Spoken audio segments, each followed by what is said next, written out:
Breaking news Gannavaram మాజీ MLA Vallabhaneni వంశీకి పోలీసులు మరోసారి వైద్య పరీక్షలు చేయించారు. దగ్గు వస్తుండటంతో విజయవాడ ప్రభుత్వ ఆసుపత్రికి తరలించారు. ఇటీవల వివిధ వైద్య పరీక్షలు నిర్వహించిన ఆయనకు దగ్గు పెరగడంతో మరోసారి ఆసుపత్రికి తీసుకొచ్చి వైద్య నిపుణులతో పరీక్షలు చేయించారు. అలర్జీ వల్ల దగ్గు మరింత తీవ్రమయ్యే అవకాశం ఉండడంతో 6 నెలల పాటు మందులు వాడాలని వైద్యులు సూచించారు. పరీక్షల అనంతరం విజయవాడలోని జైలుకు తరలించారు.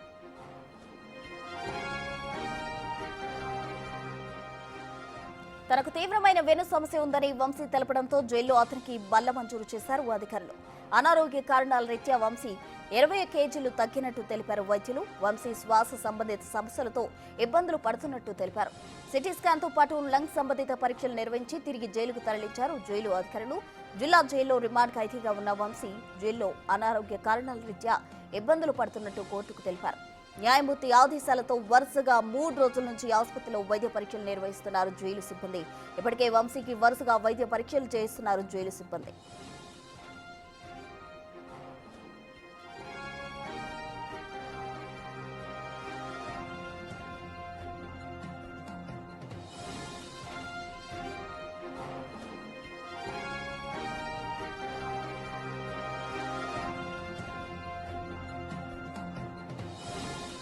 గన్నవరం మాజీ ఎమ్మెల్యే వల్లభనేని వంశీకి పోలీసులు మరోసారి వైద్య పరీక్షలు చేయించారు. దీనికి సంబంధించిన పూర్తి డీటెయిల్స్ మా ప్రతినిధి శివ విజయవాడ నుంచి లైవ్ లో అందించేందుకు సిద్ధంగా ఉన్నారు. శివ, చెప్పండి, ఆయన హెల్త్ కు సంబంధించిన అప్డేట్ ఏంటి?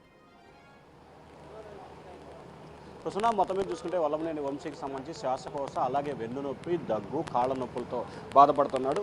ప్రస్తుతం విజయవాడ సబ్ జైల్లో ఆయన ప్రస్తుతం రిమాండ్ ఖైదీగా ఉన్నారు. ప్రస్తుతం ఆయన ఆరోగ్య సమస్యకి సంబంధించి ఎటువంటి ఇబ్బంది లేదని చెప్పి విజయవాడ ప్రభుత్వ వైద్యులు అయితే చెప్తున్న పరిస్థితి కనిపిస్తూ ఉంది. అయితే అనారోగ్య కారణాల రీత్యా ఇప్పటికే ఆయన గత 94 రోజుల కాలంగా 20 కేజీలు పైగా కూడా బరువు తగ్గినట్లు గుర్తించారు. ఊపిరి తీసుకోవడానికి ఇబ్బంది పడుతున్నట్లు కూడా జైలు సిబ్బంది గుర్తించి వెంటనే హాస్పిటల్కి తరలించారు. 2 సార్లు నిన్న మొన్న అంతకుముందు మొత్తం 3 సార్లు అతనికి వైద్య పరీక్షలు నిర్వహించిన పరిస్థితి కనిపిస్తూ ఉంది. సిటీ స్కాన్తో పాటు లంగుకు సంబంధించిన పరీక్షలను కూడా నిన్న విజయవాడ ప్రభుత్వ వైద్యశాలలో పరీక్షలు నిర్వహించారు. ఎటువంటి ఇబ్బంది లేదని తెలియడంతో తిరిగి విజయవాడ సబ్ జైలుకి తరలించారు. అయితే జిల్లాలో ఏదైతే రిమాండ్ ఖైదీగా ఉన్న వల్లభనేని వంశీకి సంబంధించి మరొక షాక్ తగిలింది.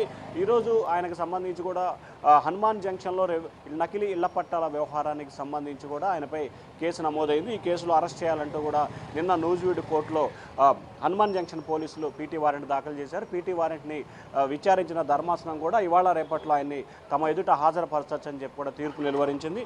మరికొద్ది సేపట్లోనే వల్లభనేని వంశీని విజయవాడ ప్రభుత్వ వైద్యశాలకి తరలిస్తారు సబ్ జైలు నుంచి. అక్కడ వైద్య పరీక్షలు నిర్వహించి ఆయన్ని నూజివీడు కోర్టుకు తీసుకెళ్లి నూజివీడు కోర్టులో పీటీ వారెంట్పై ఆయన హాజరుపడతారు. ఆ తర్వాత ఆయనకి రిమాండ్ విధిస్తారా లేకపోతే ఈ కేసులో బెయిల్ మంజూరు చేస్తారా అనే ఉత్కంఠ కొనసాగుతుంది. మరొక వైపు ఏదైతే గన్నవరం టీడీపీ కార్యాలయంలో A71 నిందితుడిగా ఉన్న వల్లభనేని వంశీ ప్రస్తుతం విజయవాడ సబ్ జైల్లో రిమాండ్ ఖైదీగా ఉన్నారు. ఈ కేసులో ఆయనకు బెయిల్ వస్తే కనుక విడుదలయ్యే అవకాశం కనిపిస్తూ ఉంది. ఈరోజు ఈ కేసుకు సంబంధించి బెయిల్ తీర్పుకు సంబంధించి కూడా తీర్పు వెలువడబోతుంది. మరొక వైపు బెయిల్పై విడుదలయ్యే అవకాశాలు ఉన్న నేపథ్యంలో కూడా పీటీ వారెంట్ దాఖలు చేయడంతో సంబంధించి కూడా వంశీ తరపు న్యాయవాదులు వైసీపీ నేతలు అయితే ఆగ్రహం వ్యక్తం చేస్తున్నారు. మనం విజువల్స్లో చూసుకోవచ్చు. ఏదైతే హనుమాన్ జంక్షన్ పోలీసులు వల్లభనేని వంశీని పీటీ వారెంట్పై తీసుకెళ్లేందుకు కూడా విజయవాడ సబ్ జైలు వద్దకి చేరుకున్నారు. తీసుకువెళ్ళడానికి కలిసిన డాక్యుమెంట్స్ను, కాగితాలన్నింటినీ కూడా పోలీసు అధికారులు తీసుకొని రావడం జరిగింది. ఇప్పటికీ ఒక కాపీని జైలు సూపరింటెండెంట్కి అందజేసిన పరిస్థితి కనిపించింది. మరికొద్ది సేపట్లోనే ఫార్మాలిటీస్ అన్ని పూర్తయిన తర్వాత ఆయన విజయవాడ ప్రభుత్వ వైద్యశాలలో వైద్య పరీక్షలు నిర్వహించి అక్కడి నుంచి ఆయన్ని నూజివీడు కోర్టుకి తీసుకువెళ్తారు. సో మొత్తం మీద చూసుకుంటే వల్లభనేని వంశీకి సంబంధించి కొంత అనారోగ్య సమస్యలతో అయితే ఆయన ఇబ్బంది పడుతున్నారు. ప్రధానంగా వెన్నుపూస నొప్పి, మోకాళ్ళ నొప్పి, దగ్గు అలాగే శ్వాస సంబంధిత వ్యాధులతో ఆయన అయితే ఇబ్బంది పడుతున్నాడు. కానీ దీనికి సంబంధించి ఎటువంటి ప్రమాదం అయితే లేదు అని చెప్పి వైద్యులు అయితే చెప్తా ఉన్నారు. ఒకవేళ నిజంగా అతని కండిషన్ సీరియస్గా కానీ క్రిటికల్గా కానీ ఇబ్బందికరంగా ఉంటే ఖచ్చితంగా హాస్పిటల్లో ఉంచి చికిత్స కంటిన్యూ చేస్తామని చెప్పి వైద్యులు చెప్తున్నారు. కానీ అటువంటి సివియారిటీ కానీ ఇబ్బందికర పరిస్థితులు లేవు కాబట్టి వైద్య పరీక్షలు టెస్టు చేసి తిరిగి నిన్న కానీ మొన్న కానీ 4 రోజుల క్రితం కానీ ఇప్పటికి జరిగిన 3 సార్లు టెస్టుల విషయంలో కూడా వెంటనే టెస్టులు పరీక్షలు నిర్వహించి తిరిగి విజయవాడ సబ్ జైలుకి తరలించారు. ప్రస్తుతం అయితే ఆయన విజయవాడ సబ్ జైల్లో రిమాండ్ ఖైదీగా ఉన్నారు. ప్రస్తుతం రైట్ శివ, థ్యాంక్ యూ.